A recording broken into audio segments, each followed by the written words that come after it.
And I think we're live. So, hello everyone.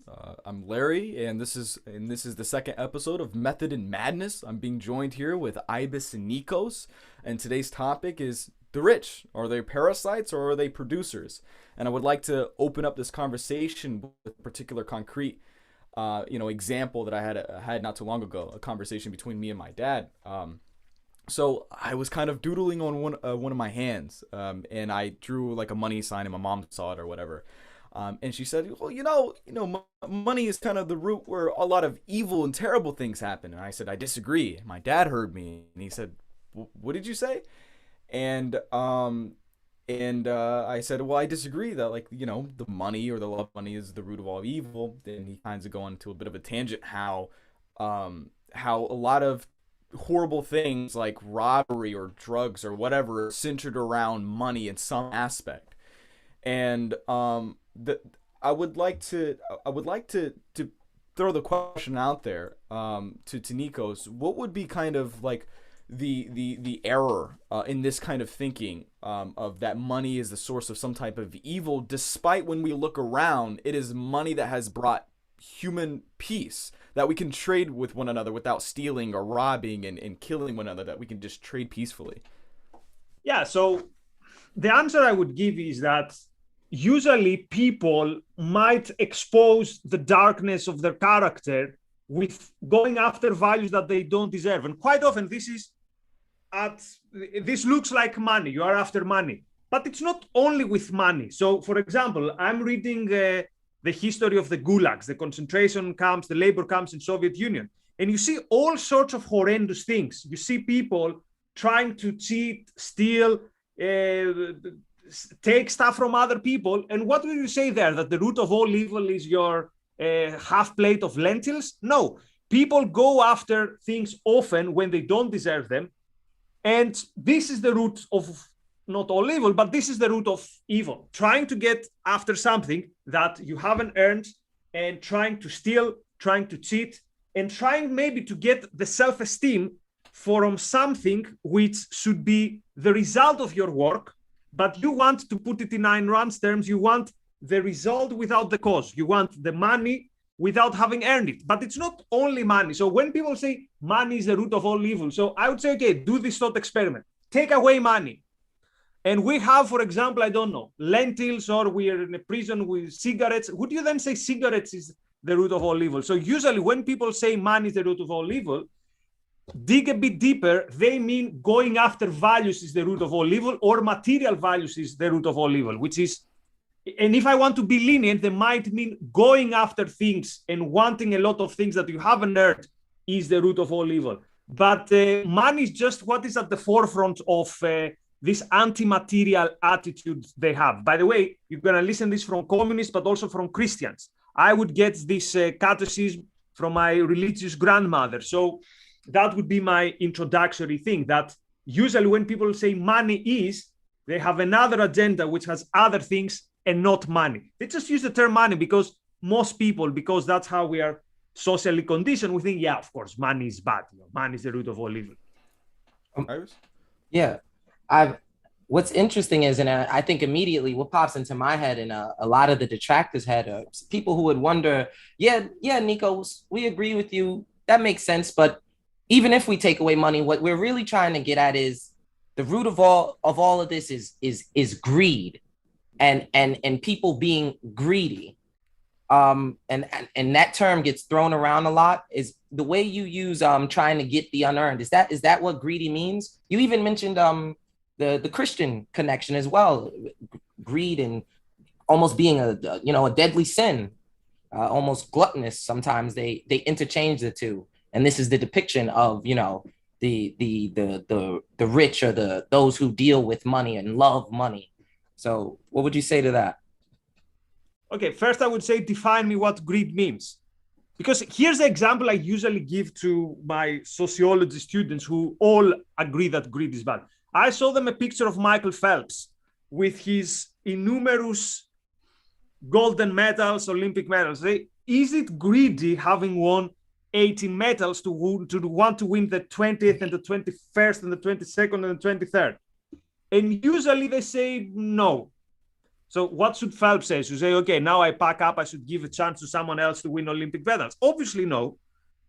So why is it wrong to go after your 23rd Olympic medal, for example, and not for your 23rd bestseller, or not for your 23rd car, if you're a collector, for example, or if for whatever reason you're after cars? So first, I would say the onus is on the other side to prove to me that greed is bad. First of all, they have to define greed, because what does greed mean? Does it mean I want more stuff because I'm ambitious? Or does it mean I want more stuff because I want to have more than you? But this is not anymore greed. Even with poor people, even if someone, let's say, in Greece, we have a famous saying. I mean, it's in every country, that I would rather my neighbor has zero cows and I have 0 cows, rather than my neighbor have 2 cows and I have 1 cow. So again, this is wanting to have 2 cows is not greed. It's only a problem if you want to have more, because your point of reference is I want to have more than other people. So my point of reference is not my values, is not my self-esteem, is not my goals, but is what other people are doing, and I just want to have more compared to them. Think about Peter Keating in The Fountainhead. What are the things that he's noticing? What is the suit that this guy is wearing? How does this guy's apartment look? So he wants more because he wants a better suit than that guy.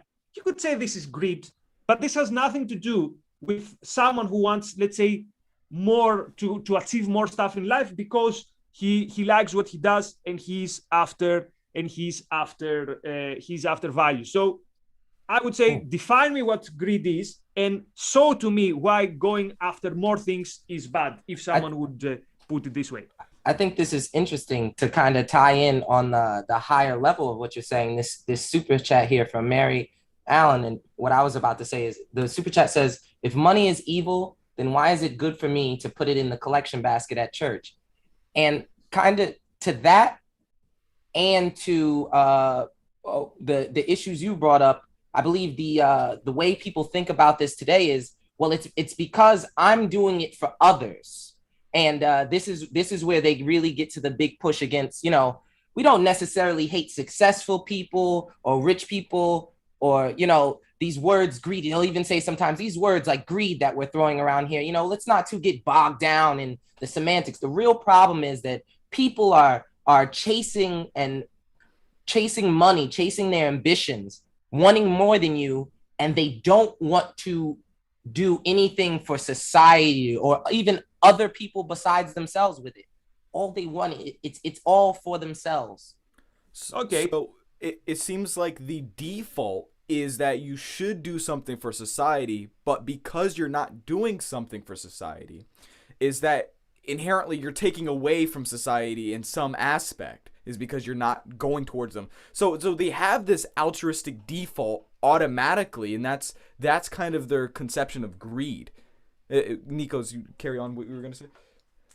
No, actually, I think you put it in better ways than I would put it. So, okay, let's say if you would say, well, Steve Jobs there, let's say Elon Musk should do more for society. So, I mean, if it's bad for him that he's keeping stuff from himself, you can take over. You can do more for society if you can. But notice, it's rarely that, I can. It's always you do it. You do the job, and it's actually he's under a double burden. He's capable of doing it, therefore he has to do it. So the more capable you prove yourself to be, the more your burden is. And it's in a way the moral equivalent from each according to ability to each according to his need. So if you have nothing, if you have produced nothing, if you have achieved nothing, for example, and someone gives you, I don't know, what would be a cool thing, like, let's say a nice laptop, good for you. You haven't achieved it, but the fact that you have it is very, very good. If you have achieved it, now you have even more of an obligation to give it away. And now let's take this to its logical conclusion. It means that you have to try more and more and more and more and give away more and more and more and more. So if someone tells me that this is a good theory, this is a good moral code, this is a good way to go through life, I would say, okay, then let's take it to its logical conclusion. It means that if it's good to do it, let's say 3 hours every day, then why not do it 8 hours every day and spend, let's say, 15 minutes for yourself? And if this is the case, why not take it to extreme? Maybe not 24 hours, because then you're going to be biologically dead and you cannot offer more to people. But if this theory makes sense, let's be consistent to it. And let's see how long it's going to take till we see the results of it, which I don't have to tell you how tremendously disastrous they're going to be. So this shows how this theory makes no sense. It's a theory that there is no reason why, if this is good, why don't you do it to the extreme? Why keep anything for yourself beyond the issue of the bare subsistence? I wanted to get your thoughts on this, because I know a lot of people's view, and this kind of plugs us into our title here, Parasites or Producers. The view is that we want Elon Musk to give it away. I mean, you could correct me on this if you find this out there, that he got it parasitically. He sucked society dry in some capacity for it. He got it from us. You know, you didn't build it yourself, as they say. He didn't build it himself.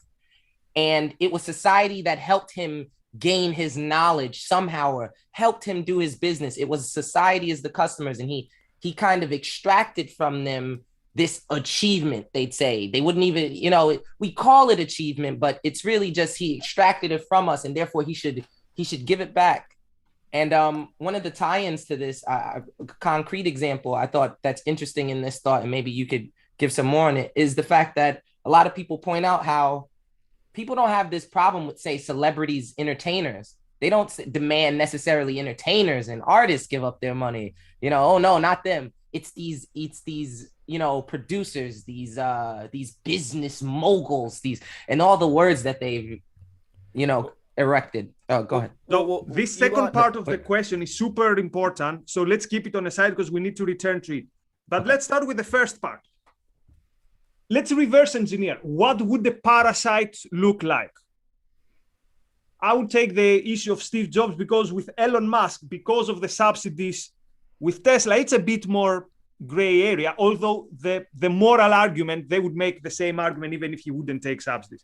Mm-hmm. A parasite would mean that somehow Apple is there. Apple is producing a product that has changed the world history literally. And then Steve Jobs goes there and says, okay, now that you people have created Apple, I'm going to take all the profits somehow. And Apple said, yes, sure. Yeah, you can do that. Or someone has created the iPhone and Apple. And then Steve Jobs says, okay, now you give it to me and I'm going to take all the profits. I mean, there are some leftists who have reached that degree of intellectual, how to put it, corruption, I'll put it mildly, that they literally say that. Like if you read Zizek around 2008, his big theory is that Microsoft is based on, quote, the commons, intellectual commons, and Bill Gates is kind of appropriating knowledge that is already there, and that's how he created Microsoft. So I'm curious, did he say something to the lines of like, it was society that raised, almost nurtured Bill Gates and created the Bill Gates we see, provided the knowledge, the schools, it was the teachers. You know, it takes a village to raise a child, and we raised Bill Gates. That's a different argument, but Larry, yeah, go on. I was going to tie it in back to what I was going to say previously. It's like all the millionaires and the people who are financially well off. It's the public funded schools. It's the roads that you drive on that came out of our pockets, and that's making you becoming successful. So wouldn't you have some type of inherent social debt to us to pay us back in some regard? Okay. So there are two arguments to that. I mean, the low-hanging fruit is you didn't have a chance not to go to these schools, or to go to alternative schools, or for your parents not to pay these schools. So that's the low-hanging fruit. The second argument is, how many students did these teachers have? Thousands, tens of thousands. So somehow Steve Jobs changes the world, literally changes the world. I mean, try to think how many jobs have Steve Jobs created, not in Apple, YouTubers, vloggers, TikTokers, app creators, even with Bitcoin, you would say most of these industries, every morning they wake up, they should say, thank you, Steve Jobs, because if it weren't for you, I wouldn't be doing this thing that I'm doing today. But anyway, leave this aside. So how is it then, if it is to these teachers, how is it that Steve Jobs changes the world and the other 9,999, they do other things, good things. But I mean, if it's because of these teachers, then, and again, these teachers have been paid. And obviously, if someone has particularly helped you, there are people who have particularly helped me in my life. I try every time that I can to say thank you. If I can, I even help them or, buy them a gift or something. And if I were not socially awkward, many times, there was a high school coach I had in sports, and he was like the first person who told me, believe in yourself, take yourself seriously, you're wasting your life. Quite often, I mean, it's weird to find someone in social media like, do you remember from 25 years ago? But it would be nice if I would do it and say, look, thank you because you helped me become in some small way, but you helped me and I appreciate it. So anyway, so yes, people have helped you, but either these people have been already, like that was their job, to put it simply. If it's not their job, I mean, no, if they did a particularly good job, say thank you. If you have a lot of money, I don't know, buy them a gift or show them your gratitude. And that's it. Like, again, the idea that that Bill Gates owes it to his teachers, I don't get it. Like, what is it? Their teachers that helped him. They got paid so little. Look at Bill Gates. His dear English teacher sat there and helped him with his vocabulary and his reading, and she made her measly, income. And Bill Gates, look at him. He's ruling the world. Why doesn't he give back? I think is their big thrust. Okay, let me give another example. Okay, let's say my mother in Greece, she's not a teacher, but let's say she were a teacher. See how much Bill Gates has helped her. Her son is in the UK. Her son has been an immigrant since 2006. And because of Bill Gates, they can communicate for free 24/7 if they want. During a lockdown, during a pandemic, every day they were speaking for free, saying, how are you? I'm good. Thanks to other people like Bill Gates, he could take a plane and go back to his mother and keep company to her. Like, there's no biggest service, there's no biggest thank you to your teacher, but the fact that you made your life better. Like, what else do they want? That's what I don't care. But notice though, they don't say write a check to your teacher. You owe to everyone. Like I also owe to that person from whom I bought the Greek spanakopita when I was 15. Like, it makes no sense. We throw everything and we try to find something that sticks, and it's gonna say that you didn't build that. That's what I'm seeing. It's a struggle. It's like it's a big cope. It's like I'm trying to find a way to throw some doubt that you were the one to take the credit. That's why I find it's. I think what's interesting is in their kind of their crazy method of approaching this. I think if you really boil them down, some people may even say, the teacher themselves didn't even build themselves. So it's just it's an infinite regress of really you guys all we just all are, blind people stuck together, just kind of groping through the dark. And that's why even the teacher should have to pay it back. Her paying it back was being a teacher. And it's just levels of paying it back, and but you mentioned that. Oh, go ahead, Cully, and then we can. Yeah, I mean, I'd say that the way that they'll probably respond to that argument, what Nico says is that you're able to communicate with your mother back and forth for free. That doesn't count.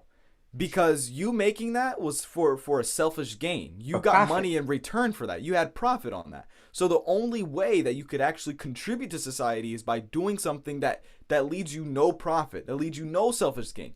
You have to give up all your money to charity. You have to donate. You have to do everything that leads you literally nothing. Sure, maybe even emotional pleasure, if that, but no material gain whatsoever. And it seems that they're kind of thinking is that they like to think of what could society be like, and they use that as a standard of how rich people should act. So we could say that, well, all these places could be funded by all these rich people, and it could be such a great thing. Remind you, they're acting on the altruist premise here, but it could be such a great thing. And by by the businesses not putting their money into these communities, they're taking away from them. They're preventing a better society. They're taking away, though, from which communities particularly? So think about it this way. When someone claims that someone took from someone, you need to mention this guy took X amount from that guy. It's like me going to the police station and saying, someone stole from me. Who stole from you? Oh, I don't know, everyone. How much? Well, an amount. Like, we need to be a bit specific. Like, I understand some, like, there's these urban myths, Tesla basically discovered everything and it then was taken from. I can understand if someone makes a specific claim like this guy deserves more. But this general idea that the community, and again, who specifically? Everyone, like the bypasser, who? So the onus is on the other side to prove what they are saying in terms of someone didn't create it. Something Cudley said sparked something in me that I wanted to get your view on. I kind of wanted to ask you, with this expectation of behaviors and a kind of this irrational way of approaching it, I kind of wanted to ask, what do you think is really underlying the irrationality in some people when they're even looking at things dealing with the rich? And this example just popped into my head while Cudley was talking. I don't remember how long ago this was, but there was this instance with, I think it was Bloomberg entered the campaigning for the presidency. And everybody was shouting out how much money he had. And then the news ran this crazy story about, if they broke down his money and if he gave it to every citizen in America, everybody would be like, we'd all have like, they had like, $60,000. It's some crazy number. We'd all have $1 million. That's how rich he is.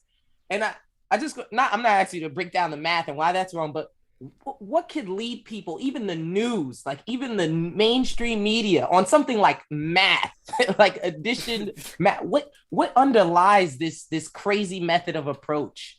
I say what it underlies is two things that you can get these two. It's like you throw one bird and you can hit either. Mm-hmm. The one is, I mean, for the answer for some people is outright envy.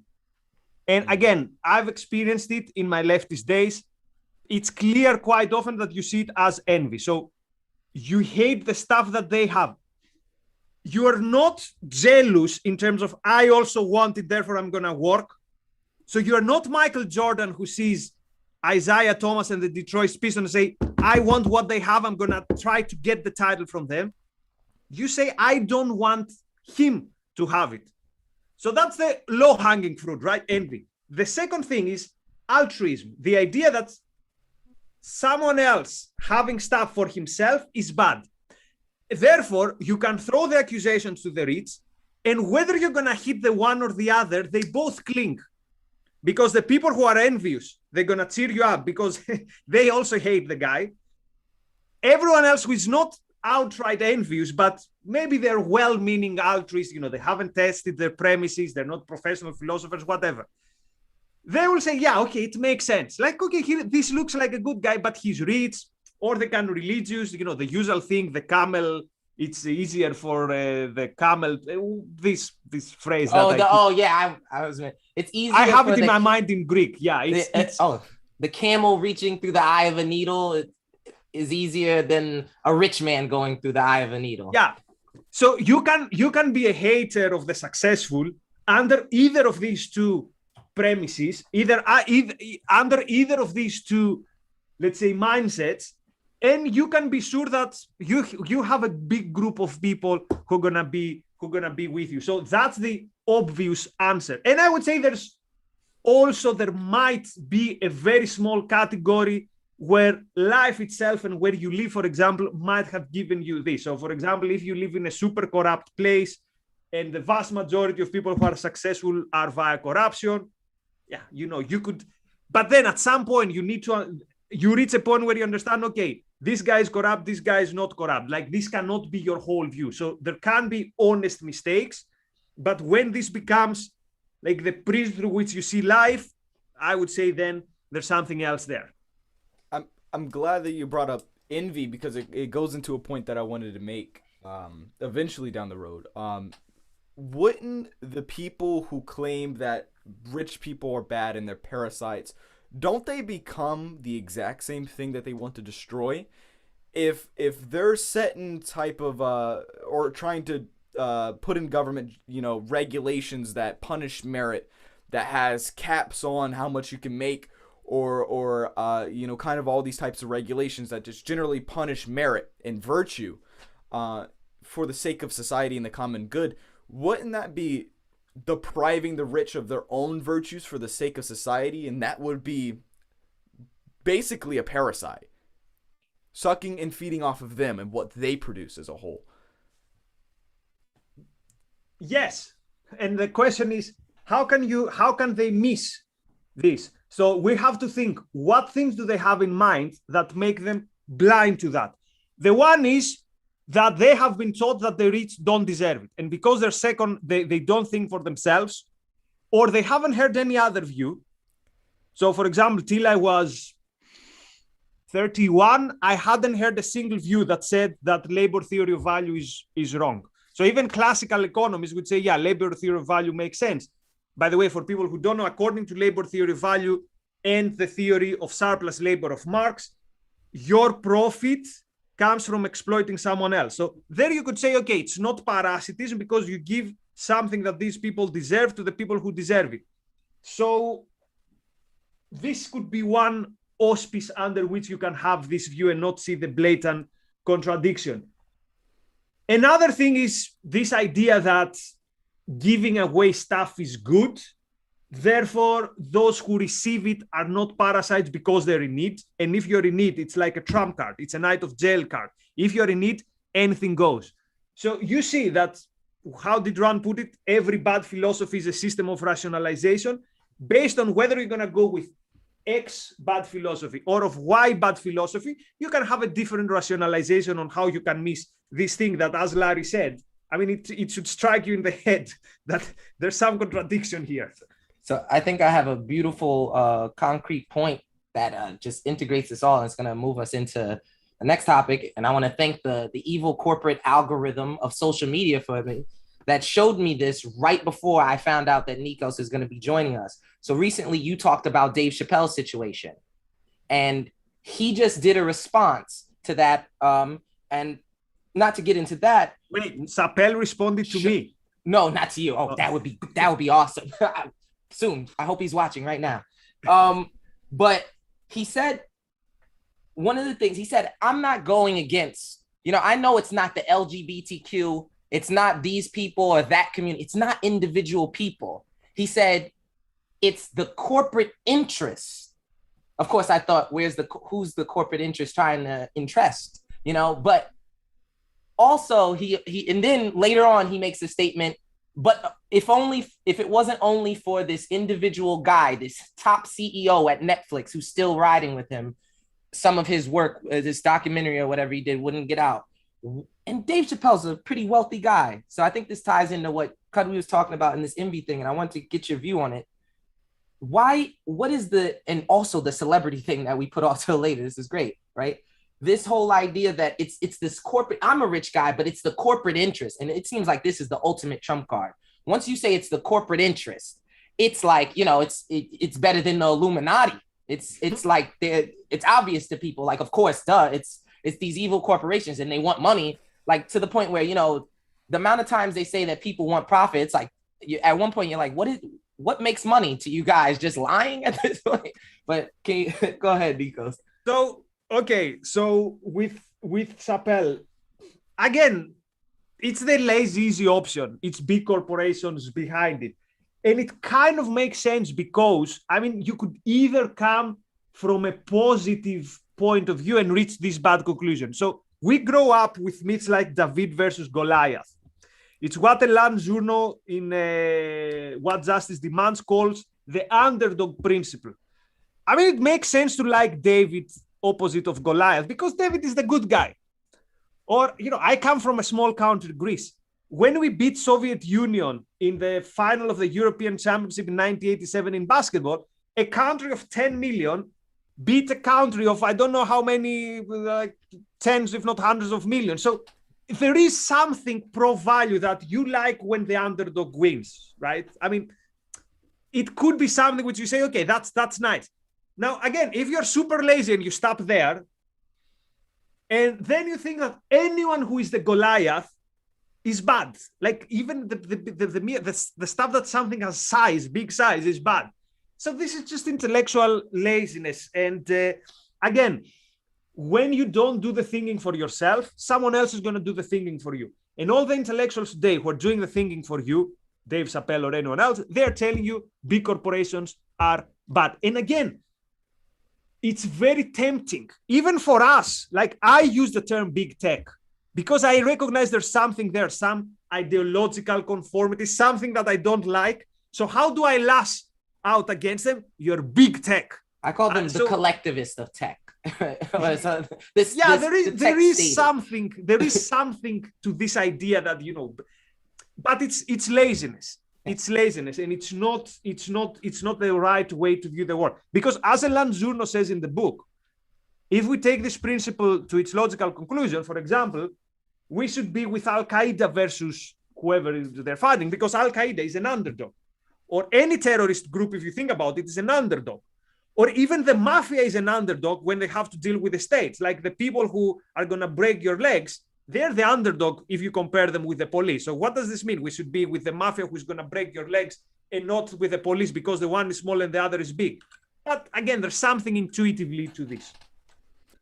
I'll go ahead and take a moment and read our donations.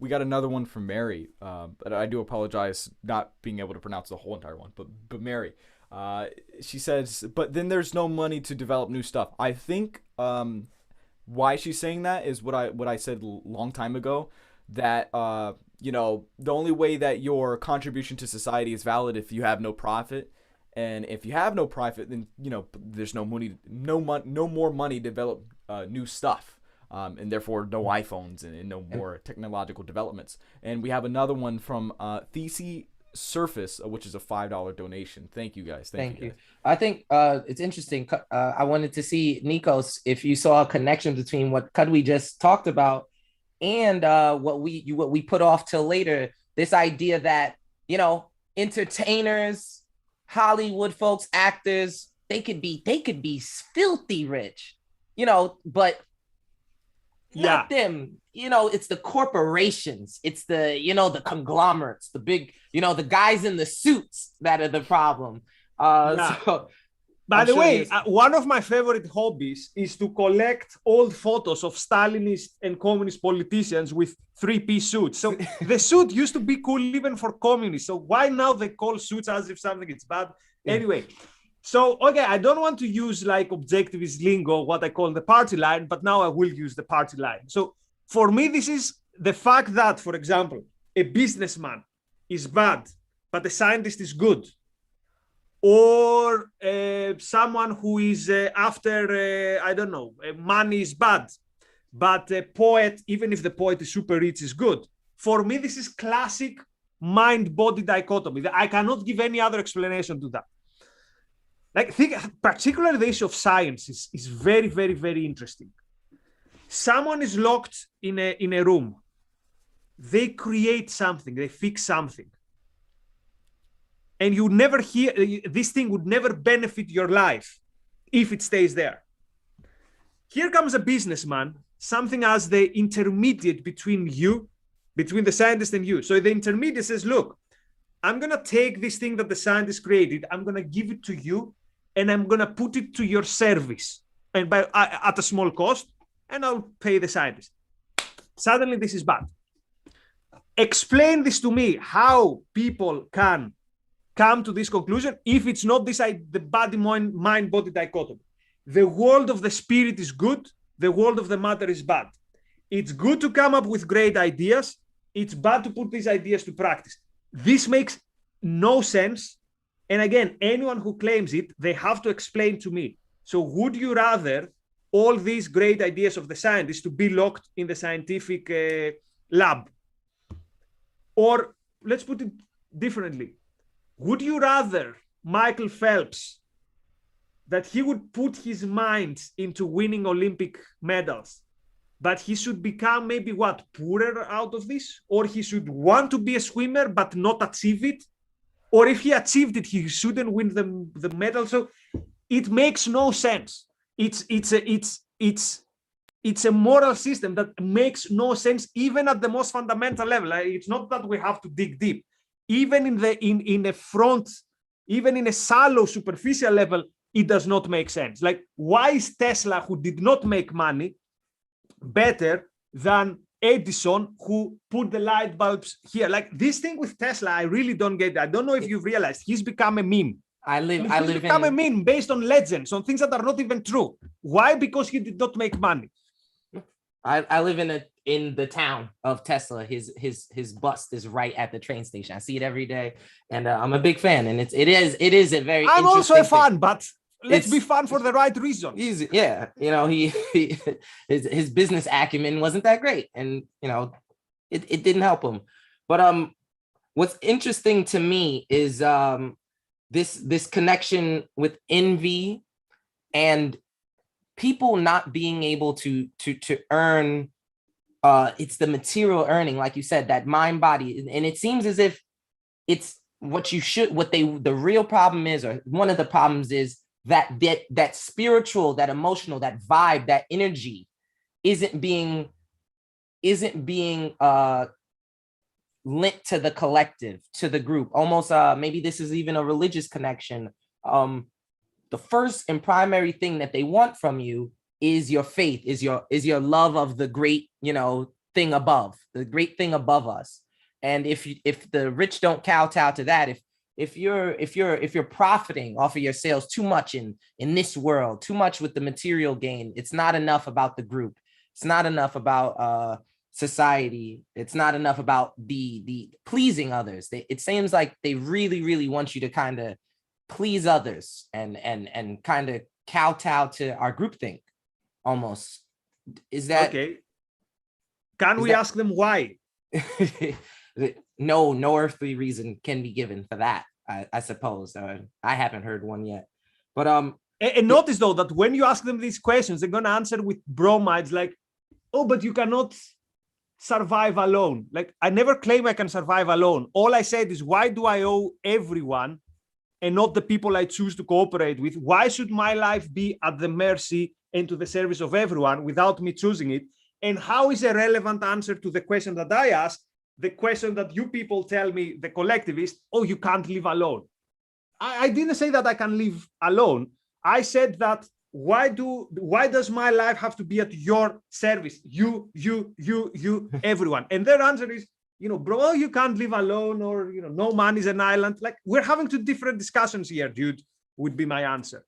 So I think this is interesting connection here, especially given you're doing CRT stuff a lot lately. You did your book. It's great. I wanted to kind of bring in this connection because I found this in the works of Thomas Sowell and even Yaron Brook and Don Watkins. And a lot of people, objectivists, mention this kind of, I'm kind of short title is The Rich and Racism, or Wealth and Racism, or this idea that almost money lending and anti-Semitism, or this, Thomas Sowell puts it, this hatred of middlemen minorities who always seem to happen to be making money off of business ventures, whether it's being financiers, being small business involved. It's this focus and this. Do you have something to say about this realm of, like I said, racism and money makers, let's say? Yeah, I cannot add much to what Yaron had said. I have to say this lecture was one of the, I would say, 10, 15 most influential. Like, you hear something and suddenly you get okay, now I see this topic in a completely different way. But when you combine it with racism, I think there is when it is naked envy. Naked envy. And you see this mostly, you see that it starts from the hatred, and then hatred because some people are doing well. And then we have to find a rationalization for this envy. And you notice this with the ridiculous double standards, for example, against the Jews. So the Jews at the same time were supposedly, they had no roots, but at the same time, they were clinging to the group and everything was about the group. So how can they not have roots? Or that they were only caring about money and they were kind of out of this worldly, but at the same time, they want to sleep with your wives. Like, how can you put these things together? So you see that even within their own like sick logic, quote logic, these things don't make sense. So this tells you that these people start from a preface of, I hate these people, the rich, the Jews, whatever, and I have to find a way to explain to myself, first of all, because I don't want to feel like a bad person, why do I hate here?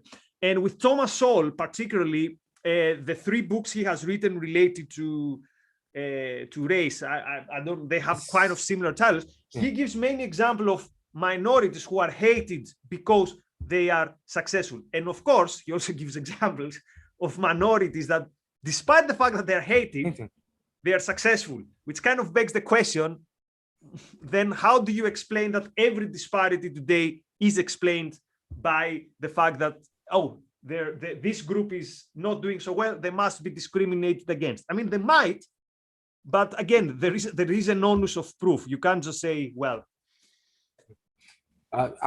I was going to ask, I don't know if you had more to say particularly on this, but if in your critical race theory research, did you see anything that was particular, like kind of, wow, this is supposed to be a race and fixing history, but you guys really care about money a lot, or you guys really care about the rich and the wealthy a lot. Did you come across that? Like this, did they have that's an interesting question. I can't answer from the top of my head, but while I'm building this module, by the way, this is a second term OAC, which is the Objectivists Academic Center in its new form, the Ayn Rand University module, which is going to start from the Frankfurt School and lead to the critical race theory. So I haven't got this on the top of my head, but it's an interesting thing to spot which of these claims against the white person and all that stuff. Actually, no, I have an answer to you. Nice. Asians, according to some critical race theory people, are, I don't remember the exact term, different people use different terms. They say they're almost white. Someone might say semi-white or things like that. First of all, this is like, it makes absolutely zero sense. Sounds like they're turning economics into race. Your economic habits are your race now. You have white economic behavior. Exactly. So you're successful, therefore you're with the successful, therefore you're with the oppressor. So again, I don't like the groups that are doing well, because of course my mind is at the level that I can only see groups. This is a group that is not doing well. Oh, their parents were slave owners. Oh, here's another group which is not doing well. They are semi-whites. By the way, same thing, of course, happened in the Soviet Union in the 30s. They were against the kulaks. Now, kulak would mean supposedly a rich farmer. Now, in Soviet Union in the 30s, you were rich if you have a cow and the cow hasn't died yet. Then they want to find more people who, like, they hate. So they create the term semi-kulak. Semi-kulak is someone who is not a kulak because they've given a definition of the kulak, but it's kind of doing well, like they have half a bowl of grain stored. So now they are the semi-kulaks, which is we create another made-up category. And again, our aim is we want to attack these people who are not starving with the rest of us. Why are you not starving with the rest of us? Now you're part of the bad group, of the oppressive group. So that's a very good point that you made. And now I'll start I'll try to see these things also from this point of view, like where is the envy for the successful and the achievers in all these weird theories? So, I mean, well, we have about 15 minutes left, and I think this would be an appropriate time to shift gears to kind of more so, what are the proper methods of thinking about the rich? How are we supposed to think about the rich? Because we've been identifying all the improper ways of thinking about the rich, and I'll kick it off by kind of doing this. Let's say that we're in pre-K, and there's just children, and some child builds, some type of pyramid with like letter blocks or whatever, and some kid runs over and knocks it down or whatever, and it just falls everywhere. And the kid said, "Hey, don't do that." Right? And the kid who kicked it over says, "Why not?" Well, the kid who built it says, "Because I did it. That's mine. And you shouldn't be able to kick down my blocks."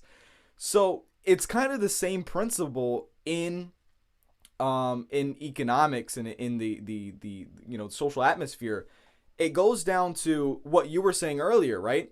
Just because the teacher was there and the school had all that funding and it teach 90,000 kids and stuff like that, why is there two or one people coming out of there that has made it super big? And that's because they are the primary cause. They organize the means. They planned the idea out in their head of how to have a business. Then they went out and tried to convince people, persuade them through reason to fund them to make the business. They created the business, then they advertised for work or whatever, and they got more laborers, and then he bought the products and he's paying their wages, and now they become successful. So the way that I look at it is that there's a humongous causal chain of a business, that every single thing about a business, whether it's the laborers, the products that the laborers are working with, the amount of funding, the infrastructure, the quality of how it is fundamentally coming from that person who started that causal chain from the get-go. And the question that should be asked is, does a person have a right to own what they produce, to own what they think of, and manifest it materially in reality? So I would start with something that you mentioned in your answer. The first thing is we need to understand what it means to be a businessman. So, and I think there are many people who literally have not met a single person in their life who we could call someone who runs a business. So, and usually you get, particularly with the new technology, with things like Uber and things like that, you get people saying, "Oh, they just had a good idea," which is like such a loser's perspective. And I because I was such a loser. So for years I thought they've never been to New York City and dealt with taxi cabs then. Go ahead. I'm sorry to cut you off. I had to get that in because it sounds crazy to me. No, but I mean, think about it. For years I thought like, I had the original idea for Tinder. And this idea was I would open a bar and people would only go there if they want to find a romantic partner or a sexual encounter for the night. And I was like, man, I was such a genius and I didn't do it, and these Tinder guys do it. And what they don't realize is that having an idea is like such a small part of this process. And we get this cheesy slogan, it all starts with an idea. Yeah, but how many steps have you got after the idea? It's the steps that Larry mentioned. You have to find someone to fund it. You need to come with a plan. You need to find a way to sell this thing cheaper than everyone else or of a better quality. Then you need to decide, do we become bigger? Do we become smaller? Then you need to have the stomach to take difficult decisions. Like, okay, I have to let you go. Like, it's such a complex thing. And these are like the very, very basics. I'm not talking about the big picture of the most difficult thing. So most people think that these are people who just sit down and they do nothing. Maybe they project on what are their skills or their capabilities. But so the first thing we need to do is we need to first understand what these people are doing. And again, I had to get to my early to mid 30s to even try to start getting, because of course we're not taught these things in school.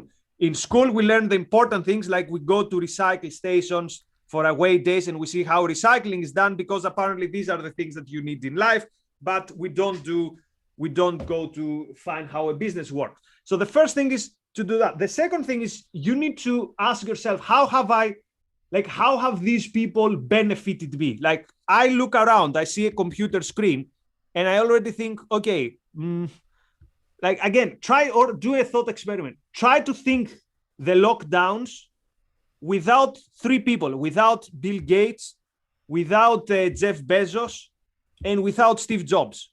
I wouldn't And know then Ayn you Rand. start Sorry? I wouldn't know Ayn Rand.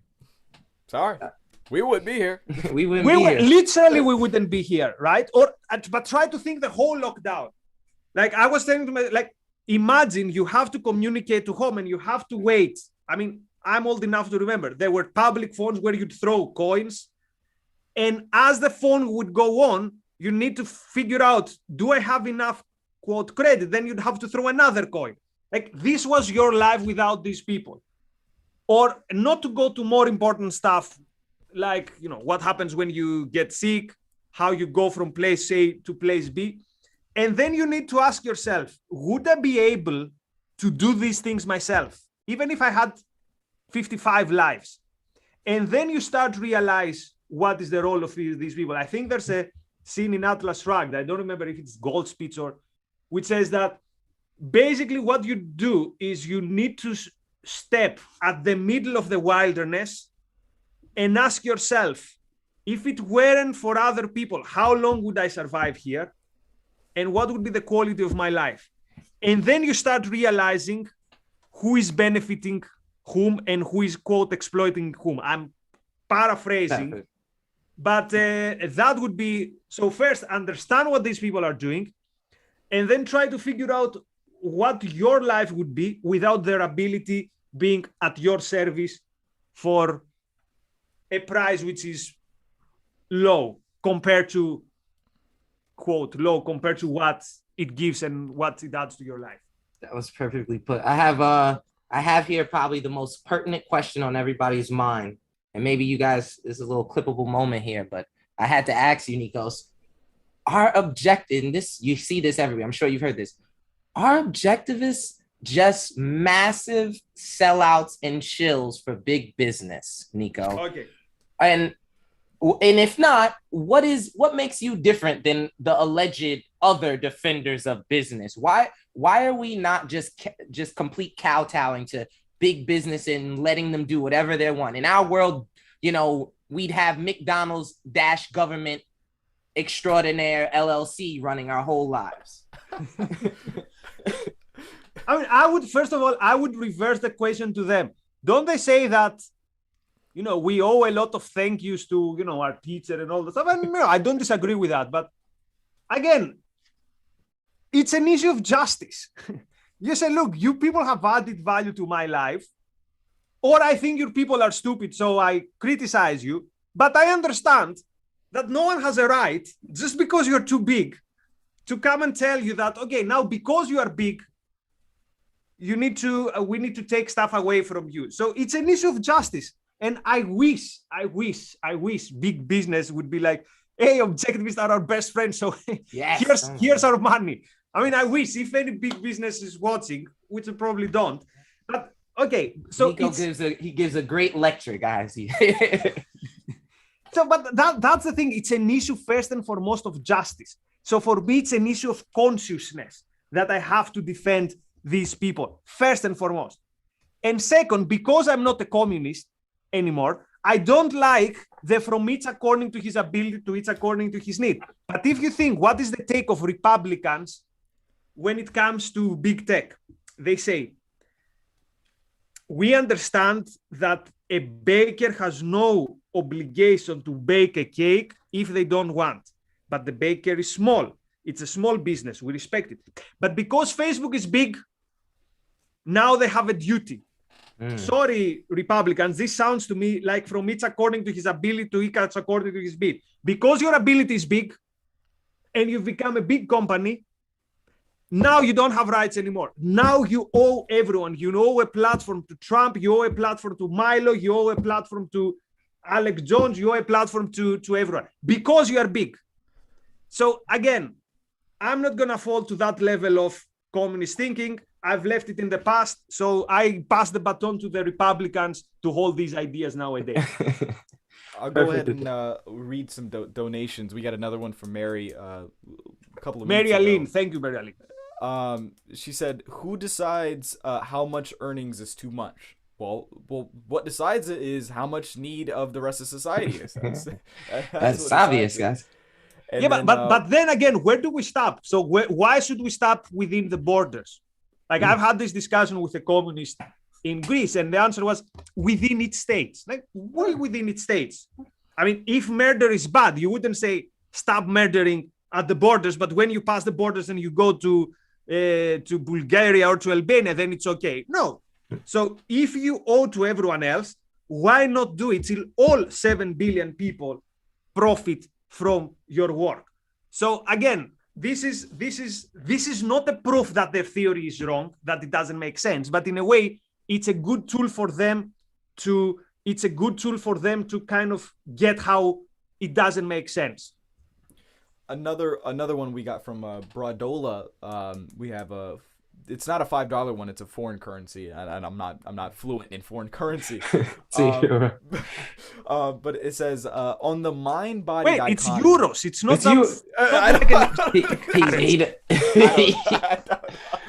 But it says on the mind-body dichotomy, maybe something intentional from the school system ? Why is entrepreneurship it is not encouraged at all? Government wants workers. ... Okay, so it definitely comes from the school. So most of the premises I got in Greece, they were encouraged in school. All of them, not most of them. Even if you would go to a conservative schools. Now, why is entrepreneurship not encouraged? Now, here's a weird thing. Entrepreneurship is encouraged because today the entrepreneur is like the cool guy who's going to create an app and he's going to post like pro BLM slogans. And it's kind of this cool hype kind of thing. But if this guy dares to become too successful and then become like big business, then it's not cool anymore, or you sell your soul. It's very interesting. In schools, I very often work with the career services, and I've done this for 3 consecutive, I've done this for ages. Very, very often you hear people from career saying to students, I understand that some of you, there was one career officer who said, I understand if you want to take a principled stand and say you're never going to work in a for-profit. Try to give examples of why you'd need, why having a career doesn't mean you have to compromise your principles. For example, I had this stance never to work in a for-profit. So it's good to create, but don't create too much, don't become too big. And you can keep some of the profit. I'm not going to tell you how much, because as Marilyn said, it's impossible objectively to say, why 30% and not 99%? So it's a very weird attitude we have towards entrepreneurship. It has become this kind of hip millennial thing, but at the same time, we're running out of time. But I wanted to make an observation on that. With a lot of it that's happening today and the big push for this entrepreneur, read Rich Dad, Poor Dad on the internet and YouTube, nowadays, a lot of people are getting exposed for being parasites. A lot of those people say, we're not going to work for 9 to 5s. We're going to start this online thing. And then they end up getting engaged in very parasitic activities. And a lot of them, and ironically, a lot of YouTubers are getting big, exposing them, in fact. So I don't follow this sphere, so I don't know what would mean parasitic activities. I'm relatively encouraging of people to escape the 9 to 5 thing. So here I'm a bit on the reactionary side, that I find it a bit often soul crushing, but particularly when you don't know why you're doing it. So if someone told you from school, you need to go to university, you have no idea why you want to go to university. Then after university, you get a job. Still, you have no idea. And you find yourself in a cubicle doing something that you get zero enjoyment from. Yeah, that's not a cool way to go through life. So I kind of get where this is coming from. I fully agree. I think most the irony in is there's usually the top 1% who are actually that guy who's a good example of teaching you online courses, how to do your business. but the vast majority is kind of, they hand out lackluster work, and they end up doing these what people call pump and dump schemes that end up not working. So I just thought that was interesting. Oh, we're at 6. We're at 6 o'clock. Can we go a bit over? I have Nikos? Yeah, it's good fun. Yeah, we can go on. Sure. I'll go ahead and read this final donation, and I want to end on this major point that I've been digging at for a couple of months. But TC Surface sent another donation to dollars. He says, have you ever heard of the phrase, quote, crabs in the barrel, end quote? And don't you think this applies to societal envy and or on an outsider individual rising up? Okay, is this the idea that someone who tries to escape, people want to drag them down? Yeah, right. I believe so. Yeah, so this does happen, I assume, up to a point. But this is in-your-face envy. So most of the stuff does not reach that level.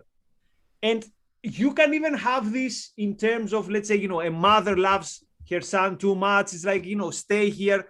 So I'm a bit Jordan Petersonian on this discussion because I've heard him talk a lot. So I'm not 100% sure what are the psychological reasons behind it, but usually it's mostly envy. And notice also this idea that in some cultures, if you escape and you do well, you're considered almost a traitor. Like that's not only tribalism, that's why tribalism is so bad. Because indeed, if you owe first and foremost loyalty to the tribe, then indeed you shouldn't leave the ghetto, you shouldn't leave the slum, you shouldn't leave the poor village, you shouldn't leave your country. I shouldn't have left Greece during the crisis to go somewhere else if my duty was to quote my people. The crabs. Oh, I'm sorry, Nico. Yeah, go on. I was gonna say on the crabs in a barrel. No, I think for a lot, when I hear that from people, it seems like that's very kind of a malevolent universe type view that they have, where that's the state of everything. Existence is just crabs in a barrel. I'm from Brooklyn. You hear that a lot. The hood is just crabs in a barrel. And in fact, the only way we can make it out is to band together, link arms, and, just collectively push. And we have to unify. And it's kind of like a self, what do you call it? I forget. A self-pleasing kind prophecy. Yeah, it keeps going because self-perpetuating. You're self-perpetuating because it's all crabs in a barrel world. We can only get out by being together, but the other people will always keep pulling you down. So that we have to link hands together, and it just keeps going on. It just keeps going on. So I will end with a non-objectivist bromide, or actually it's not a bromide because I think it's the opposite of a bromide. So the bromide is you can count your friends when things go bad. That's where you can. I think that you can see who really your friends are when things go well. So when people are cheering you to do more and to become something more, these are the best friends you can have. There's a film which was very popular in the 90s called Good Will Hunting. I think it's in that film. So I haven't watched it in probably 20 years, but I remember one scene. First time I was like, wow. I think it's Matt Damon, or anyway, the friend is telling the talented guy, look, you have talent. And they work together in a city job or something. And he says, my dream is that one morning I'll come to pick you up to go together with you in the city job, and you're not going to be here. You will have left. I'm like, this is a friend. Yeah. This is what a friend does. A friend tells you, I want you to go away from me, even if I'm not going to see you for ages, but I want you to do well. I want you to pursue your values.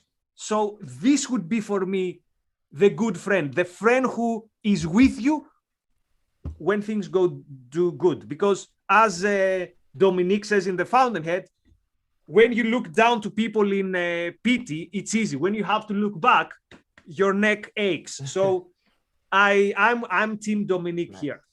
I wanted to close on just the pertinent line from the end of the introduction of Don Watkins and Yaron Brooks in Pursuit of Wealth. The end of the introduction, they said some other great stuff before this, but they said the question should be, do they profit through creating value, Values that enhance human well-being, or are they parasites who line their pockets through short-range gambling and predatory explanation? If we ask that question, and if we answer it honestly, then the moral case for finance is undeniable. I thought that was just amazing. That's I have to say also prepping. I checked the other book by Don and Yaron, Free Market Revolution. Free Market Revolution. Yeah, I have that. So, which is also translated in Greece. So so even in the most collectivist countries finds value in Don's and Yaron works. But anyway, I have to say, guys, I really enjoy that. I heard, I'm not on TikTok, but I've heard you are doing new things in platforms where, so keep doing what you're doing. I'm trying. Great stuff. And, I have no idea from TikTok, but in my mind, I've heard so many things about you. I think you have like at least 500,000 followers, and you're like the... We're up there in views. We're up there in views, though. Good. Don't tell me no. Just with the day when you do it, that you tell me, you were right. Now we're at 500,000. Again, I don't even know how TikTok works, but I've heard so many good things about you. And I have to say, very good discussion last week with Onkar on religion. So if people who haven't watched it, if you're watching this, go and check it out. Perfect. There's not almost a single difficult question on religion that you guys don't discuss with Onkar. So I really enjoyed it. Thank you. This was fun. And Larry, close us out. I'll just say thank you guys for allowing us this opportunity again, and we'll see you for the next show. Thank you, Nikos. This was wonderful, man. Thanks. This has been another wonderful episode of Method and Madness. You can check us out on every single Monday. It'll either be me and Ibis or just me, whatever type of mashup. But we're always going to be talking about new various subjects every single Monday. So stay tuned, guys. Thank you. Bye-bye.